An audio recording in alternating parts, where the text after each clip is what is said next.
Yay! What do we want to talk about? Here we are. Based on our conversation we had a while ago, we're both experiencing the trauma of everything that's going on with everybody we know, with the people that we interact with. And I'm going to be soon experiencing that with my own students here as we go. So we were talking about what are those trauma amplifiers, like social media kind of a thing. And you had a lot to say about that, and as do I too. hmm One, we talked about, having going on a fast. First, it was a device fast, and I'm like, there's absolutely no way we have entrapped ourselves to our devices, like my banking, and just to make a transaction to purchase something, um, my work, Well, everything. it's all right Got here. We can't escape it. Mm-mm. No.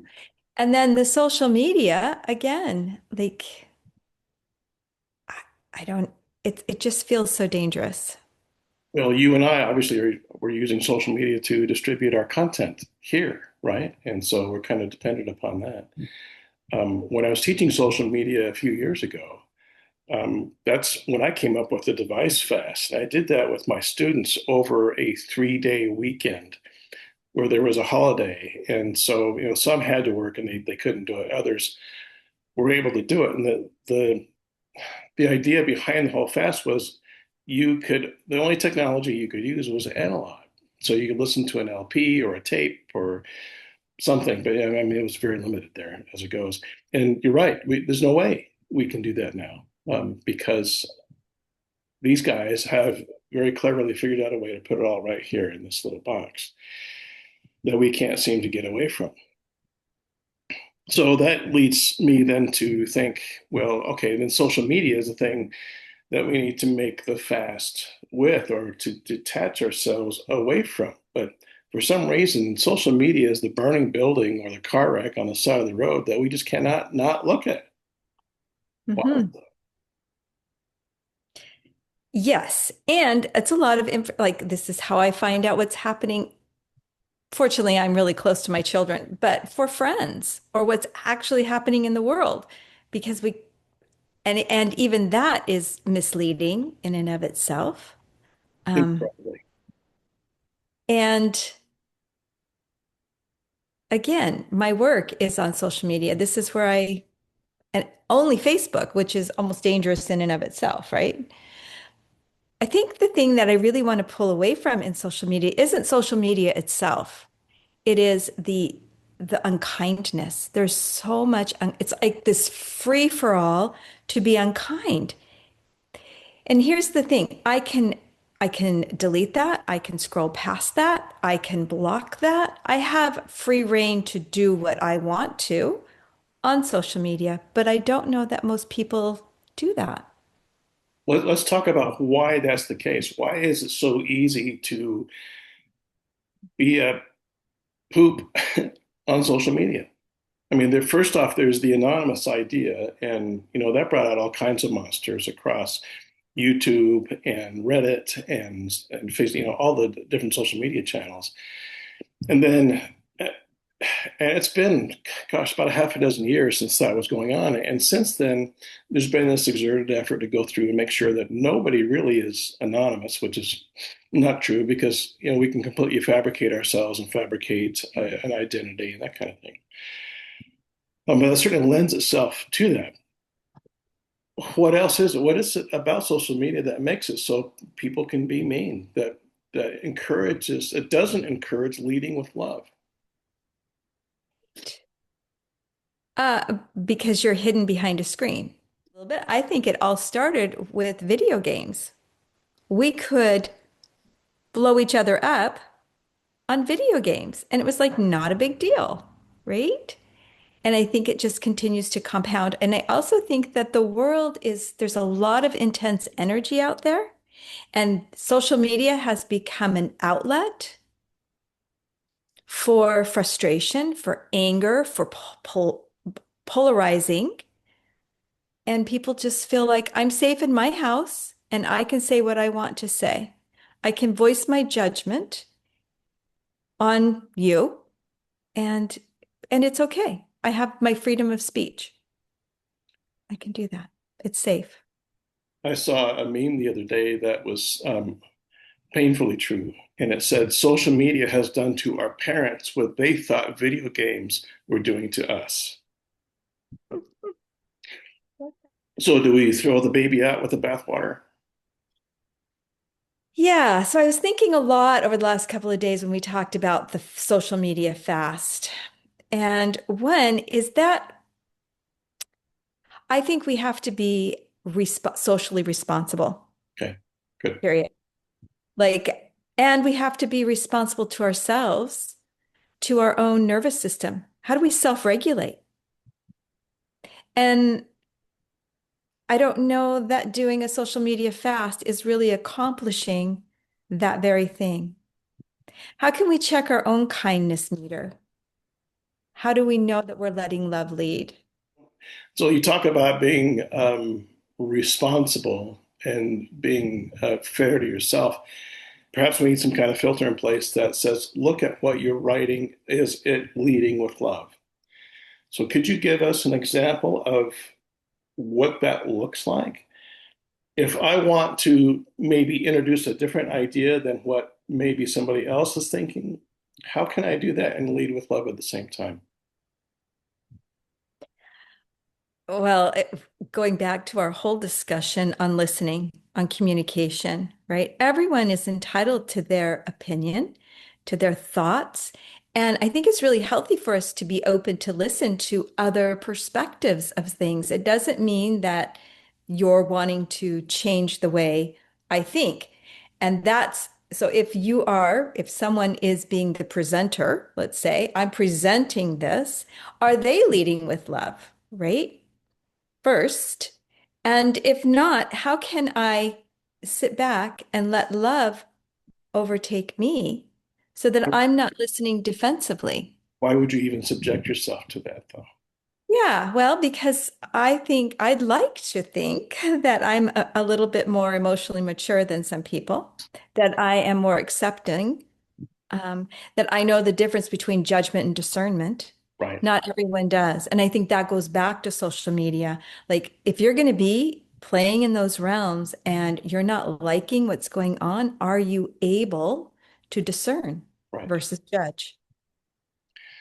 A couple of ideas here that I'd like to introduce into this discernment skill that you're talking about, because it is a skill. It has to be a skill when we are engaging in social media, regardless of the platform.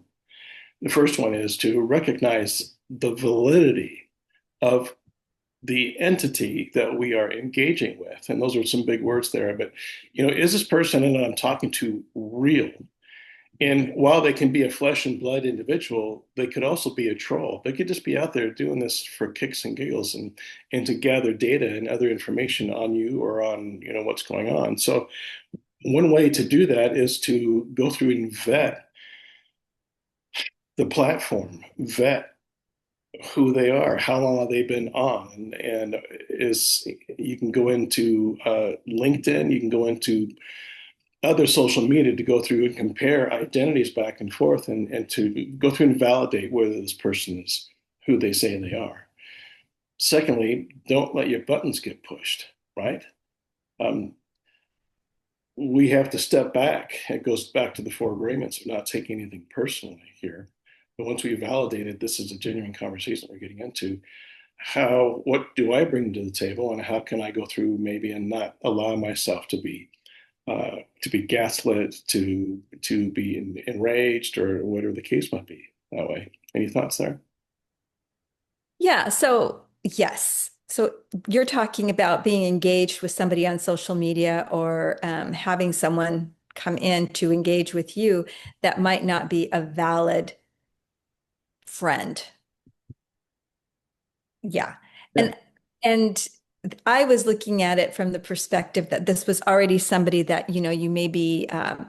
an acquaintance friend and having conversation that way. So there are the two. And I'll just speak into what you're talking about is as an amputee, there is an amputee fetish, if you will. And I've had individuals approach me wanting to be my friend or taking gee, I'm going to have an amputation and I've heard you speak or I've followed you for a while and I just really want to engage with you to help guide me. And then all only to find out that they are not. Again, this is discernment. It's also intuition. And I think that's really important. And where the witch comes in is that I'm always encouraging us to hone in our intuition and to find that divider between judgment and discernment as well. Does that answer your question? I don't know. I may have gone a different No, no, route. no, that's perfect. That your anecdote with that was really was what I was kind of looking for there. What I've gotten to a point now, and this is what I advise my students, the students that'll be having it, is be skeptical of everything. Everything's a scam until I've proven it otherwise. There, and that's really provided me kind of a safety net there, but it's required me not to be a lazy social media person, right? This takes some effort. I have to go through and vet things. There's this amazing film that I watched. I haven't talked to you about this yet. It's called Mountainhead, a play on words with Fountainhead by Ayn Rand, right? Well, it's a gathering of these social, it's of the oligarchs, the social media oligarchs.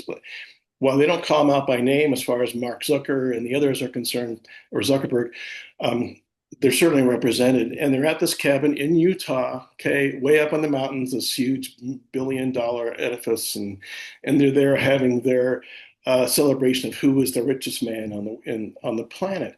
And in the background of the story are these news accounts, either coming across on the big screen in the living area or on their iPhones, about all these incredible tragedies that are unfolding throughout the world because people are responding to fake bot messages. And by bot, I mean BOT, not BOUGHT. Okay, what am I trying to say? By these AI messages that are out there that are pitting people against each other.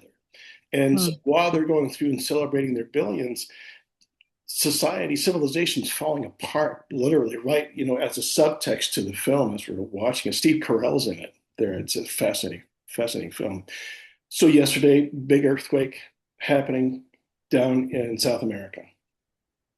This morning, the number of videos that are hitting my feed are so ubiquitous and so horrifying to watch. I didn't believe any of them.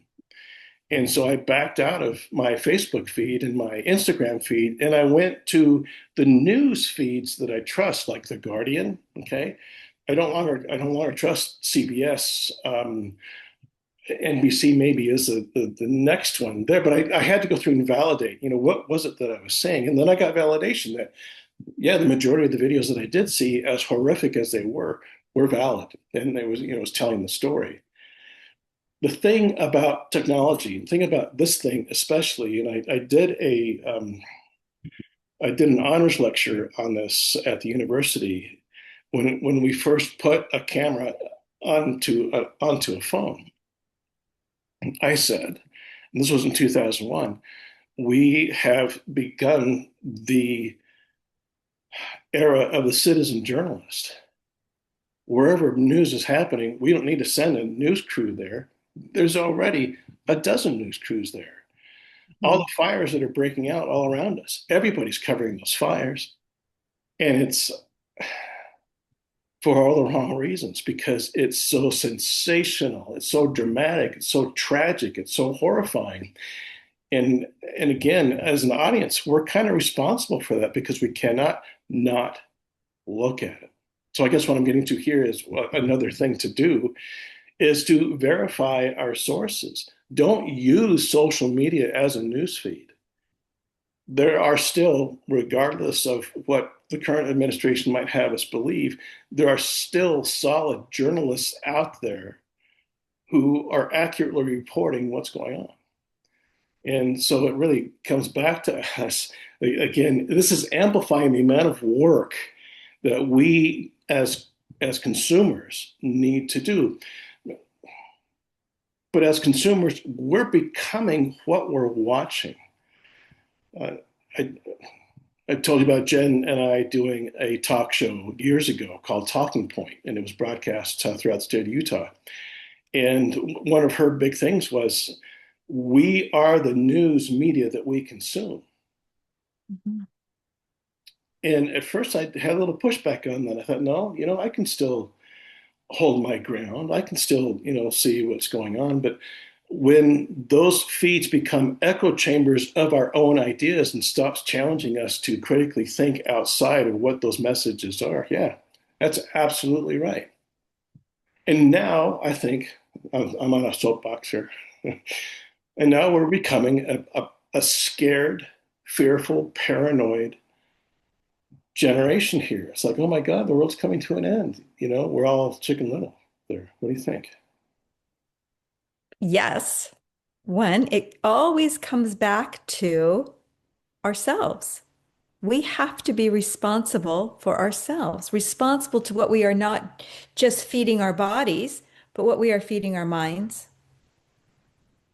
what we're feeding our souls, our spirit. What are we feeding ourselves?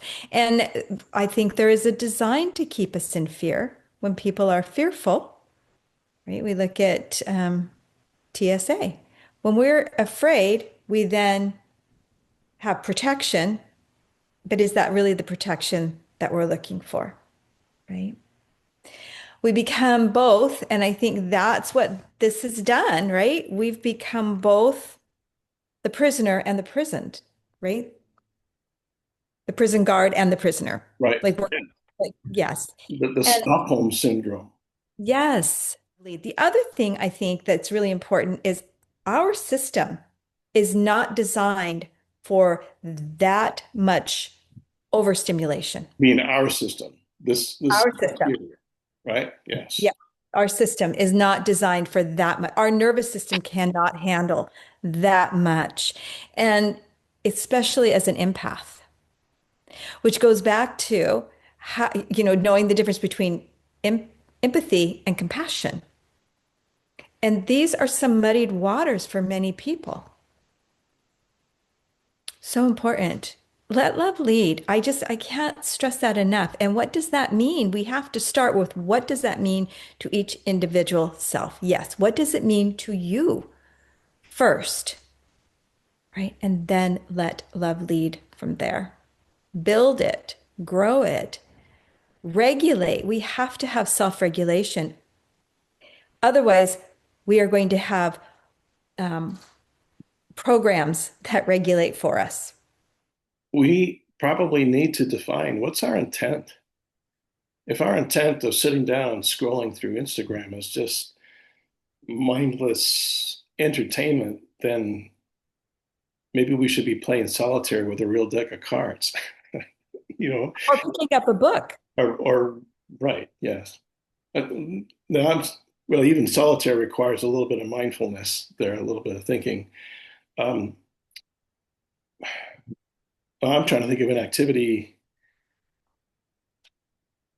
that we do in a physical context that is mindless, and I'm not coming up with anything here. So really, the only mindlessness is at the whim of social media. It's at the whim of just scrolling through and how that's conditioned us as well. We have such a short attention span. We're no longer paying attention to things that really are worth that. And now we're being shamed because as we scroll through, we'll come to one that says, "Wait, don't scroll. If you do, you'll." So what does that say about us? What the real question there is, why do we need to have some mindlessness? You and I, when we're together, will be like at the end of the day, after I've worked and you've worked, we've been creators throughout the day. We've run errands, you've cooked meals, I've cleaned up, we've done our thing. And then we're like, let's go get a little bit of mindless TV. But for us, that mindless TV is oftentimes we'll have discussion afterwards about what did you think about that and this or that and how did this portray women and how did this portray men, and so we have a meaningful conversation afterwards. But for us at the end of the day, whew, we've done a lot and it's time to decompress. And one thing that we have talked about is we really need to just pick up a book, even if it's a two-pager. And I refer to a two-pager as I get through 2 pages and zonked, I'm out, right? Like, but what, for the majority of people, what is it that you're evading, running away from, shoving down in the recesses, what I call the dungeons within ourselves, that requires you to scroll for as many hours of the day as we do?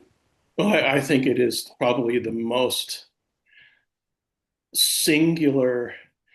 It's grabbing our attention and it's dumbing us down at the same time. And I can think of nothing else that does that. Right. It's like it's programmed to do that. It's part of the whole divide and conquer. It's part of the whole. Let's make them fearful, and as long as they're fearful, then we can persuade them to do what we want them to do. Yep, reel them in.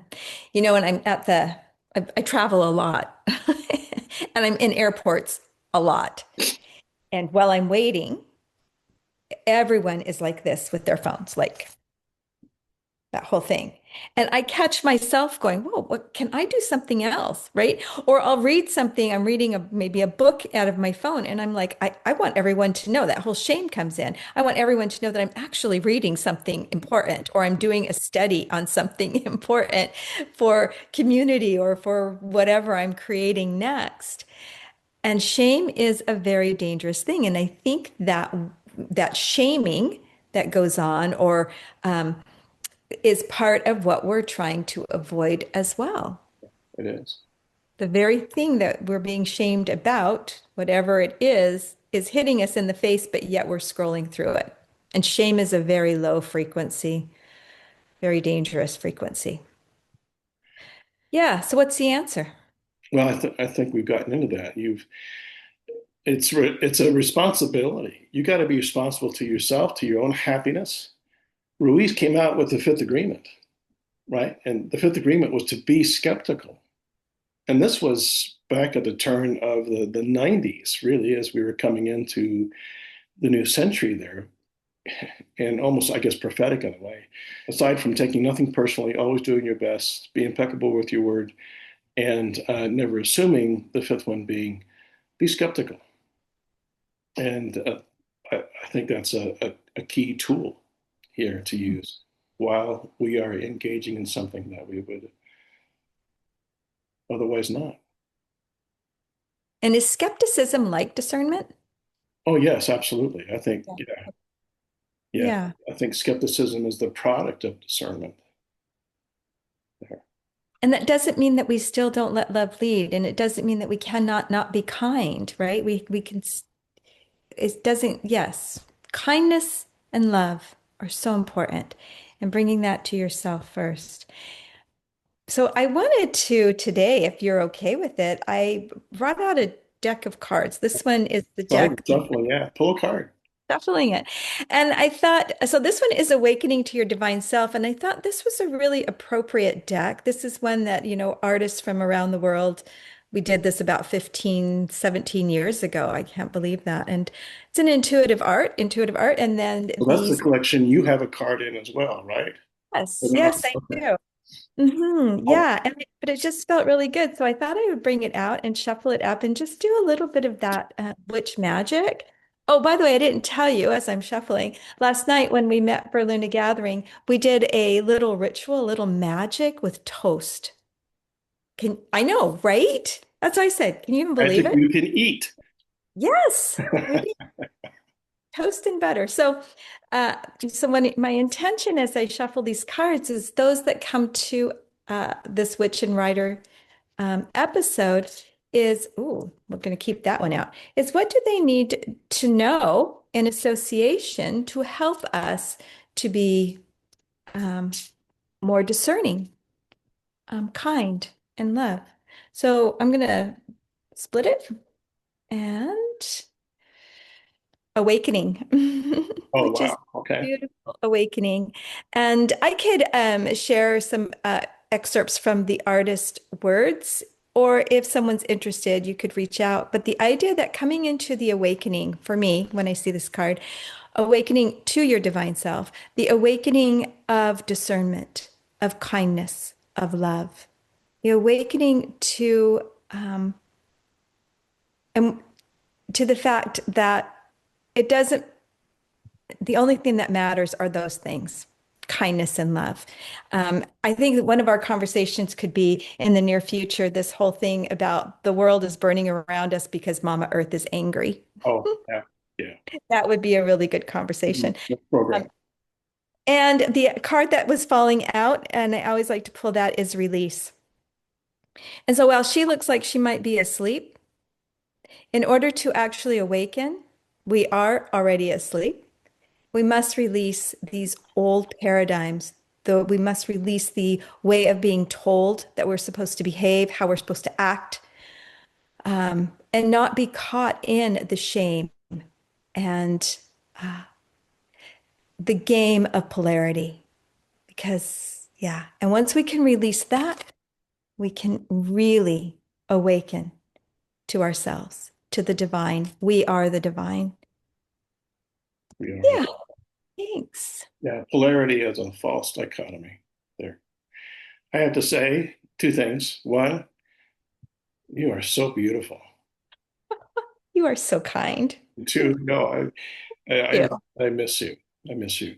But it's nice to be able to do this here with you. It is. Yeah. Speaking of love, I love you. I love you too.